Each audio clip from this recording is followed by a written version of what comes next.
সে তো Dubai sheep করছে। What? হ্যাঁ ম্যাডাম, আমি শুনছি যে ফার্স্ট অ্যাপ্লিকে মীরাগাড়ি দুবাই শিপ করছে। ফুফা আমি কিচ্ছু বুঝতে পারতেছি না, মেরিনকে খুঁজে পাচ্ছি না কোথাও। খুঁজে পাচ্ছি না মানে? ফুফা আমি কি করবো বুঝতেছি না, কোথাও নাই। জন্মের পর থেকে আমি তোমার কথা অমান্য করি না, তুমি যা বলছো আমি শুনছি। Right, right? Very right. আমি এখন থেকে যেই ডিসিশন নিব সেটাই ফাইনাল, এন্ড তুমি ওটা রেসপেক্ট করবা প্লিজ।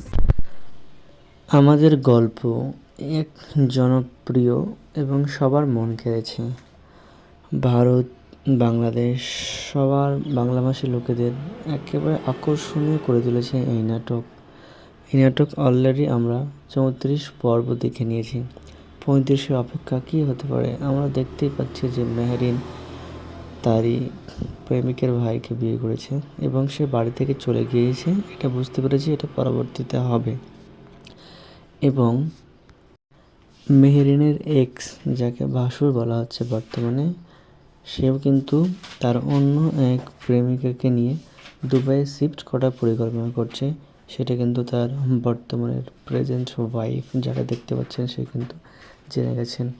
কিন্তু দেখুন, এই এত সুন্দর মেয়েকে ছেড়ে কে ভাই দূরে চলে যায়, এটা একটা ভাবার বিষয়।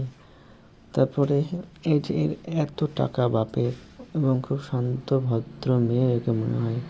প্রথমত মেহেরিন কিন্তু খুব শান্ত মেয়ে ছিল, কিন্তু তাকে চিট করে এক বড়লোক বাবার কোটিপতি মেয়েকে ধরেছে।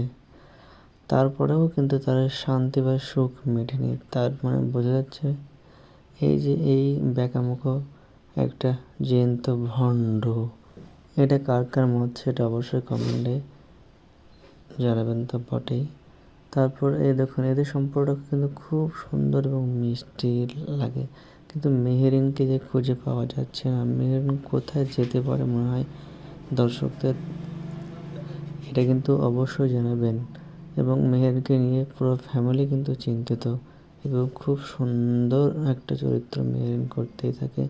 আর এদেরকে দুজনকে দেখতে পাচ্ছেন, এদের দুজন কিন্তু খুব সুন্দর হিংসুটে বা সম্পর্কটা ভালোই ছিল, কিন্তু তার থেকেও মেহরিনের বর্তমানের স্বামী কিন্তু মেহরিনের জন্য পারফেক্ট বলে মনে করি আমি।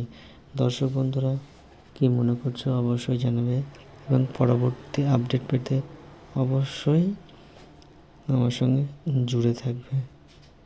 খুব অসংখ্য ধন্যবাদ।